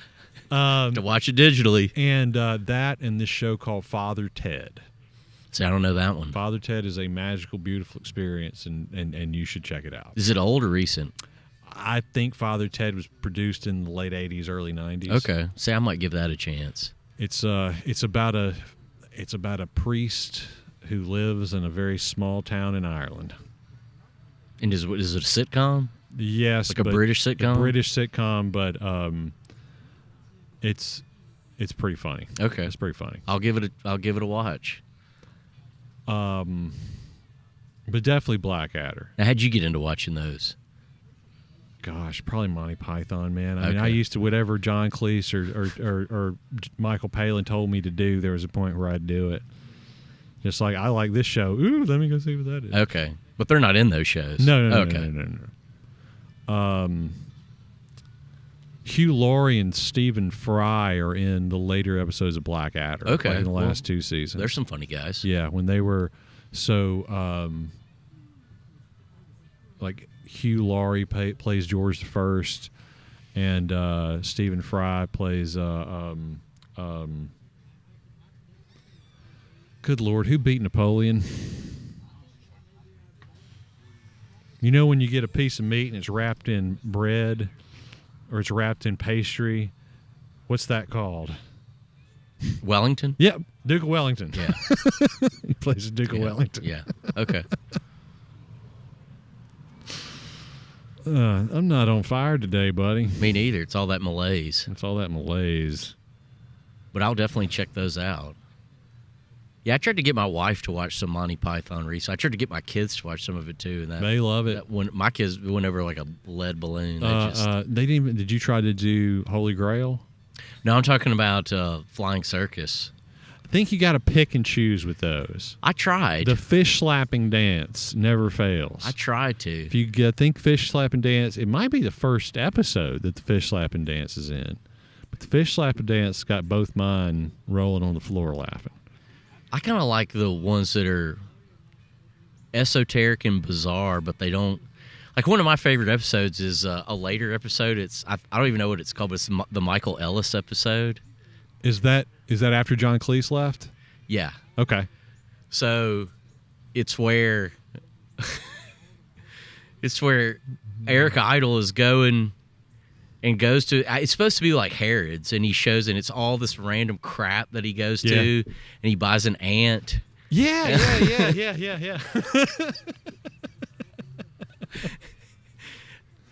And then he goes back, and I mean, it's crazy, but they keep saying Michael Ellis, and they think that he's somebody. Say, who do you think I am? and then they won't tell him who it is, and then he buys an ant, and he's like, well, what do you feed it? Michael Palin says, nothing. You don't feed him anything. Well, then what happens? He dies. And then what? You come get another one. And then he goes to the place, and they have all are wearing the toupees, and they tell him to go back because that's where the customer complaints is. Yeah. You go through the door that says toupees. And they keep telling him that he has a toupee on, and he's like, no, I'm not wearing a toupee. I don't know. It's kind of remarkable. I mean, those guys, 4 years they made all that And then they have all those he stumbles into this like crazy room where it's Graham is playing a intoxicated like lady who's like a master of ceremonies of all these British poets and playwrights with crazy names. The Proust competition? No, this is in that same episode, but they're reciting all their poems. Instead of like Charge of the Light Brigade, it's the Charge of the Ant Brigade. Yeah. No, that's the one where ant is everything. Yeah. And they did that. They did the ant thing a couple of times actually. Yeah, there's an earlier Proust one. competition. Yeah, the Proust summarization competition. Yeah. Who can summarize Proust the best? And I think in the end they award it to the lady with the biggest boobs. That's right. That's what he said.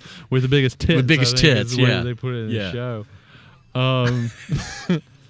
I got a soft spot for. Do you remember the one where it's like it's very much feels like a Terry Jones written sketch, but it's the family and he's an atheist. Yeah. But the church is coming to attack them. Uh-huh. But she bought him a laser guided thermonuclear missile that's set for St. Peter's or something like that. Man, why did they always make? In my mind, and I have to go back and watch all of them. But like Terry Jones, they all dress up as women, but he was always the woman, and he had the most. His voice as a woman.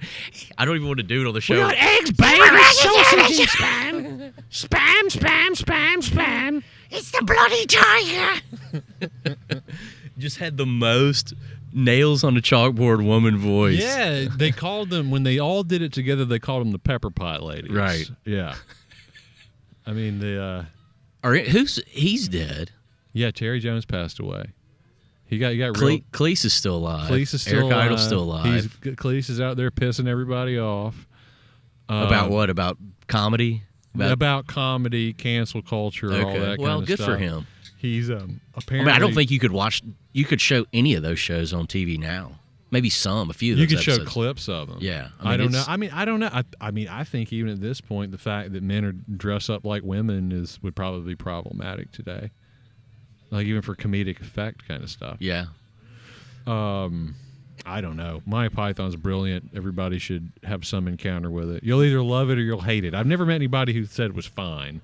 Michael Palin's still alive. Michael Palin's still alive, but he became sort of like a world adventurer kind of guy. Like most of what he's done has been making these documentaries about traveling around the world and writing books about traveling around the world. He's sort of a little British treasure they have, but I don't think he does funny stuff anymore. I don't think he does either. Terry Gilliam's still around, pissing people off, and going over budget home movies. The only American in Python is Terry Gilliam. Went to Occidental College.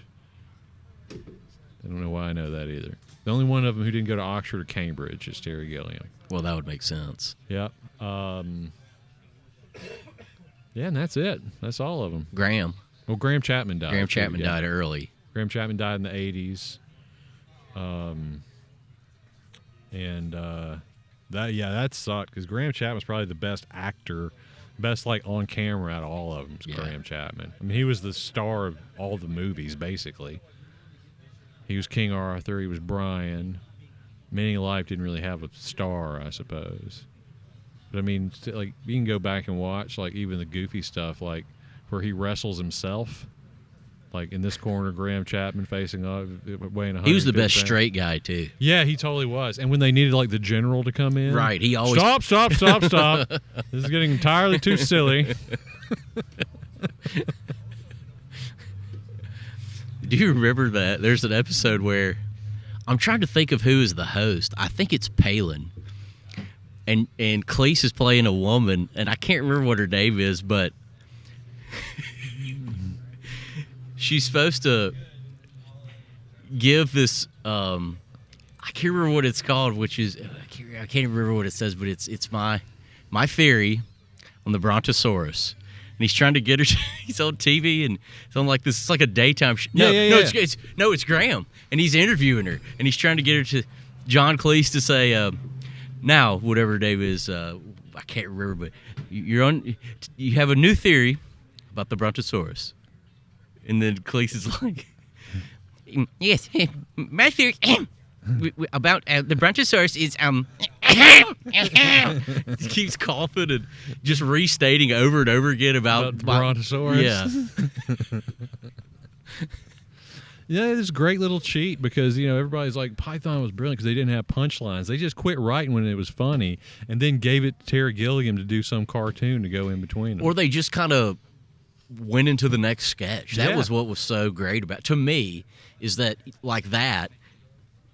See, I love the real good. Like, do you remember the one where it's John Cleese, he's teaching a self-defense class? Yeah. But it's how to defend yourself against fresh fruit. Uh-huh. And then basically, so it's like, run at me with that banana. Come at me. No, you're not going to hold a banana like that. You're going to hold a banana like this. Run at me with the banana. And they run at him. He takes a gun out and shoots him. And then he tells the next guy, run at me with those persimmons. He's like, no, you're going to shoot me. No, I'm not. Yes, you are. You just shot him. No, I'm not. Just run at me with the persimmons. Be real vicious. And then shoots him again. And like, you saw him coming right at me with those persimmons. Vicious. And then what if they have a tiger? No, he uses a tiger. Yeah. There's one. It may have been. What if they have a pointed stick? Shut up. Remember, I think it's Eric Idle goes in there and pays to have an argument. It's like the argument clinic. He goes there and pays to have an argument, and then they argue about whether he paid him to have the argument or not. That's right.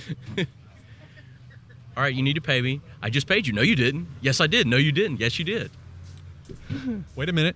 If you're arguing with me, then I must have paid. Got you there. Not necessarily. I could be arguing in my spare time. And he goes on to getting hit in the head lessons. Yeah, pretty classic. It's the best. It's the best. Oh. I don't know what. What are those on, like, where you can watch them? Yeah, they're on Netflix. Netflix, okay. All of them are on Netflix. Okay. And then there's about 10 million, like, docu-series about... There's more hours of documentary about Monty Python than there's actual content Monty Python made. Like making of? Behind the like scenes making stuff? of, retrospectives. Okay. Comedians saying how much they love Monty Python, that kind of thing. thing. I would be interested in watching that. Like, I love stuff like that. I'll have to remember it, but there's a real long overarching one that's the best one. It might be called like This Is It, This Is the End, or This Is It. Like it says in there, we're not making another one of these Monty Python documentaries. This has everything in it. Shut up and leave us alone. Go do something else with your lives.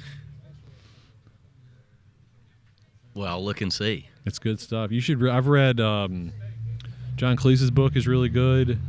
Eric Idle's book is really good. Eric Idle's like best buddies with George Harrison, which I didn't know until I read that book. And George Harrison basically financed the movies they made. Mm. Well, I think actually Led Zeppelin financed the Holy Grail, or Jimmy Page did. That's odd. And then Life of Brian, nobody would touch, but George Harrison gave him the money to make it. Okay. Isn't it funny how those guys kind of outside of their Python universe, I mean, the most for American Hollywood star would be John Cleese, who was not, I don't want to say he wasn't a star, but he wasn't. I mean, he won an Oscar for Fish Called Wanda. Right. But yeah, I know what you mean. You know, that those guys created something that was so magical. And was it just magical because it was them? I mean, you know, I guess Terry Gilliam made movies as a director. I will admit I don't care for many of them. I mean, I think Terry Gilliam movies, they have some great set pieces in there. And there are some good Terry Gilliam movies. Like, I think Fear and Loathing in Las Vegas is as fine a filmed version of that book as you could make. And Johnny Depp does a good job being, you know, Uncle Duke. But That's one of those Baron books. Munchausen is unwatchable. Brazil is weird. Brazil's pretty. I like Brazil. I do like Brazil. What was the other one that he made that was a big... didn't he make 12 Monkeys? He did make 12 Monkeys, yeah. That's a remake of a movie, I think. I didn't know it was a remake, but it's pretty. 12 Monkeys is pretty accessible. It's not super weird. I think it was a remake of a French movie, La Jetée. Maybe so. Yeah, it was like a short film. I just Same don't know. plot, similar plot. I don't want to spoil the plot if you haven't seen it. He made a real. Actually, now see, I can't remember if Terry Jones or Terry Gilliam made this movie called Jabberwocky. Did you ever see that? No, but I think it's Palin's Terry in it? Gilliam. It's Terry. Yeah, I think so. too. I think it is. And that he's notorious and famous for going over budget on everything. Like, I think for like 25 years he was trying to make Don Quixote, and he finally finished it. And I don't know that most people are aware the thing is even out and exists. Well, I mean, that's what happens when it takes you 25 years to make something. Dude. Right, exactly. And everybody's already read the book in high school. I don't think we read all of Don Quixote. We didn't read in all high of it. school because that's a big damn book. We read the important parts, didn't we? You could reach something on the top shelf with Don Quixote.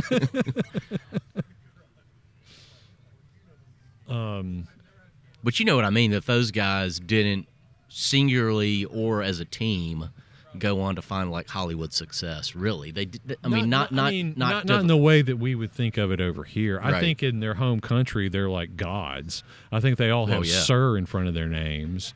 I think, especially Michael Palin. I think Eric Idle's made gazillions of dollars with things like Spam-A-Lot, like the stage productions. Oh, yeah. And a lot of the music stuff too, like "Always Look on the Bright Side of Life" in the UK is the most requested funeral song. I didn't know that. It is. Or it was when I heard Eric Idle say that one time. And why would he lie? Right. Eric Idle played a voice on Transformers, the movie, the animated He did. movie. He sure did. The 80s movie, Eric Idle was in that. Yeah. Eric Idle used to be in everything. If you go to Disney World, there is a ride called, I think it's just called Imagination, and it's just Eric Idle. Like you go on narrating, starring in it. He pops up. There's this apparently the theme song of the ride is very popular with some people. Wow. And so you go on this thing and Eric Idle sings a song to you, and there's like 7 or 8 other weirdos in there singing word for word to it. What's it called? It's called like Imagination. I'm gonna have to look. I've never even heard It's of got that. a little dragon in Huh. it and Eric Idle in there. It's pretty weird. But it's Eric Idle from clearly maybe 1988 or 1989. Like it was a while back that ride was put together. Okay, I thought you meant it was like. No, it's in Epcot. The reason I know is we went there when we went to Disney World and there was no line for it, so we just walked right in.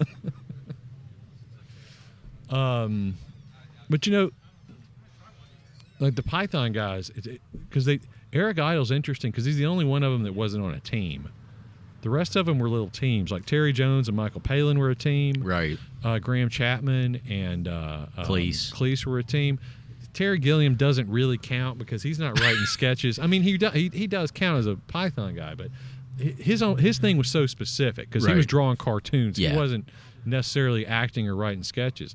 But Eric Idle, like most of the songs, the Python songs, Eric Idle wrote those. A lot of the like Nudge Nudge sketch, that's all Eric Idle. A lot of the a lot of the sketches that play a lot with words are Eric Idle. Okay. Like the ones that deal with like authority and silliness in that's Graham Chapman and John Cleese. And the ones that are just absurd, that's Michael Palin and Terry Jones, especially the Terry Jones stuff. Like the spam is a perfect Terry Jones sketch. Yeah. Because nobody knows what it means. It's just a bunch of Vikings singing spam. And or the rat tart one, which is kind of like the spam one, right? Yeah. Like we got rat rat tart. We don't have much rat in it. That one, that's also a Terry Jones one. And Terry Jones, this is on YouTube too, because he was also a historian of some note. He did this cool little series called Medieval Lives, which is just, it's just a little sketch-heavy docu-series about what it was like living in medieval Europe. that Terry Jones Like produced by somebody? Yeah, the BBC Okay. did it. Yeah, and it's great. It's great. And if you find that on YouTube and everything else to do, it's fun to watch. I'll check that out too. Terry Jones is credited with writing Labyrinth, Right. although I think he wrote a treatment of it and they changed it entirely. They did. But they left his name on it. Labyrinth. Labyrinth. He wrote the... My daughter used to like Labyrinth. I like Labyrinth. Well, because it had a girl and infant, and it was David Bowie. and singing. David Bowie. I'm not sure that. I don't know. She's into the Bowie. I think she is in Labyrinth. All right, son. Well, I like talking about Monty Python, and my malaise has lifted slightly. Good. All right, guys. Thank you for listening to the show. You know what? Hell with you guys. This was a good show. I enjoyed it. I was about to apologize for it. I think we did just fine. Wait, now who are you cussing? The audience? The audience. Don't yeah. do that. Okay. It ain't good for business. I take it back. For most of you. Please subscribe to the show if you haven't already. Tell your friends about the show. Send us an email at that email address. Say it again, Mark. info@probablyirrelevantpodcast.com. Speaking of probablyirrelevantpodcast.com, that is our website. That's where that's sort of the hub for us, and we're going to get some new content up there soon, including links to our social media stuff. The only thing we have as of this recording right now is a Facebook page, but please go to that, like that, help us grow, help us turn this thing into something really big. Leave us a comment if you want us to talk about something. Yes, leave us a comment if you want us to talk about something, and send us an email if you want us to talk about something specific. As I mentioned a couple of shows ago, we're working on getting Patreon up, and we'll give you some details about that real soon. Until then, thanks, guys, for listening to Probably Relevant, Possibly Interesting, and we'll see you next time. Say goodbye, Mark. Bye-bye, Mark.